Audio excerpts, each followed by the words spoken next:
विकासाचे जे नकाशे आहेत, विकासाचे जे नियोजित प्लॅन आहे ते होणे फार गरजेचं होतं. हा शहराला लागलेला कलंकापैकी हा एक कलंक होता की त्या शहराला विकास आराखडाच. मग एखाद्या शहराचा विकास आराखडाच नसेल मग तो दिशा काय काय ठरवणार? कोणी आयुक्त येईल जाईल किंवा किती मोठा माणूस आले जरी दिशा निर्देशच नसेल तर कुठल्या शहराला कुठल्या दिशेने घेऊन जायचं? आणि गेल्या 33 वर्षामध्ये खूप बदललेलं शहर, खूप मोठ्या प्रमाणावर 91 मध्ये ज्यावेळी झाली त्यावेळेला आशियाचं फार वेगवान विकसित होणारे शहरापैकी एक शहर होतं.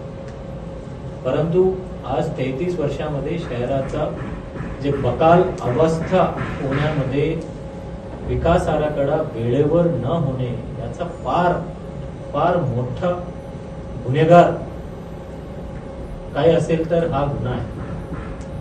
हा गुन्ह्यामध्ये आज गुंठेवारीला लोक यावं लागतो. ग्रीन झोन मध्ये लोकांनी बॉन्ड पेपरवर असलेलं शहर असे म्हटलं जातं. ते कुठेतरी हा कलंक हा शहराचा पुसणे. अजून एक कलंक आहे ते पण लवकरच पुसतील. तुमच्या मीटिंगच्या पहिलंच पाणी पुरवठ्याच्या मीटिंग झाली त्याही या शहराच्या दुर्दैव आहे.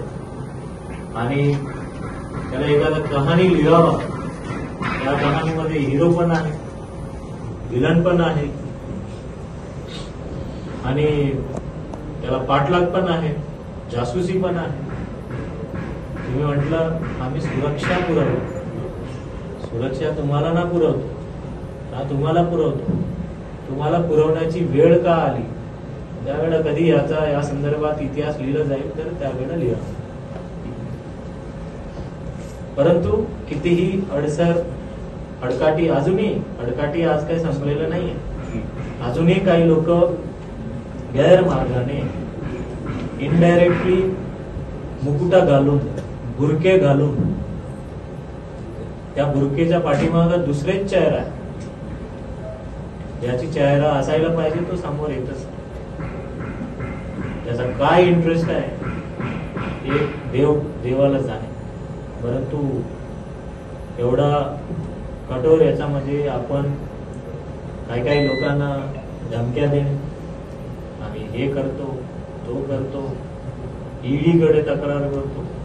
मला नवीनच एजन्सी कळायला मिळेल त्या एजन्सीचं पण नाव घेतलं. म्हणजे एवढा सर्व अवघड परिस्थितीमध्ये तुम्ही आणि तुमच्या टीम अहोरात्र प्रयत्न करून आज तुम्ही आम्हाला सबमिट करताय. हा शहर ठीक आहे, तुम्ही तरी 100 मार्काचा प्रश्न पेपर तरी सोडवलं. किती मार्क पडतील हा जनते ठरवतीलच. आणि हा महानगरपालिकेचा आखेतरीचा विषय होता. परंतु दुर्दैवाने ते वेळोवेळी ते वेळानुसार निर्णय घेतले नसल्यामुळे शासनाला आपल्या नियुक्ती करावा लागली आणि त्यासाठी माननीय सर्वोच्च न्यायालयाने सुद्धा दखल घ्यावी लागली. म्हणजे एखादा विकास आराखड्याची गोष्टी सर्वोच्च न्यायालयापर्यंत पोहोचतो हा दुर्दैवी भाग आहे. म्हणजे एकूण आपल्या भारतात जेवढी शहरं आहे प्रत्येक शहराचा विकास आराखडा बनवला असेल किंवा बनवत असेल किंवा बनवणार असेल. किती अशी विकास आराखडा एखादा रिझर्वेशन बद्दल सुप्रीम कोर्ट पर्यंत जाऊ शकतो. विकास आराखडा बद्दलच जाणे हा तर हा शहराला लागलेला फार मोठा कलंक आहे.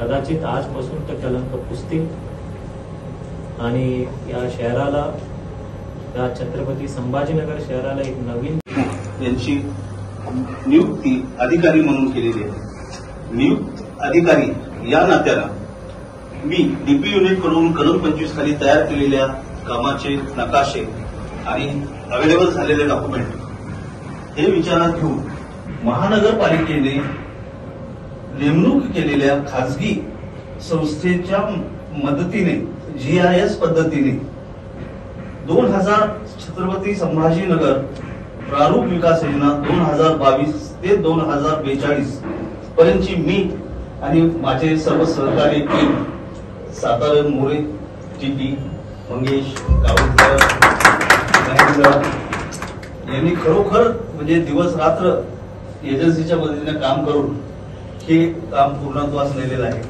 आम्ही 100 मार्काचा पेपर सोडवला आहे, पण जनतेच्या ह्याच्यात आम्हाला 60 मार्क मिळाले तरी आमची हरकत नाही.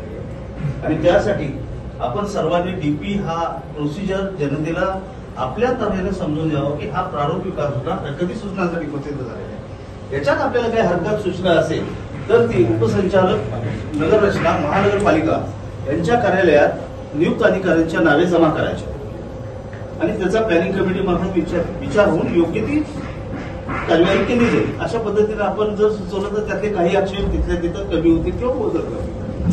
तर मी आता ही तयार झालेली प्रारूप विकास योजना प्रसिद्धी करता माननीय आयुक्त तथा प्रशासक छत्रपती संभाजीनगर महापालिका यांच्याकडे हस्तांतरित करत आहे आणि त्यांना विनंती करतो की ही लवकरात लवकर पेपरमध्ये प्रसिद्धी व राजपत्रात प्रसिद्धी होऊन आम्हाला सहकार्य करावं. कित्येक वर्षापासून टू बी व्हेरी प्रिसाइज 33 वर्षापासून रखडले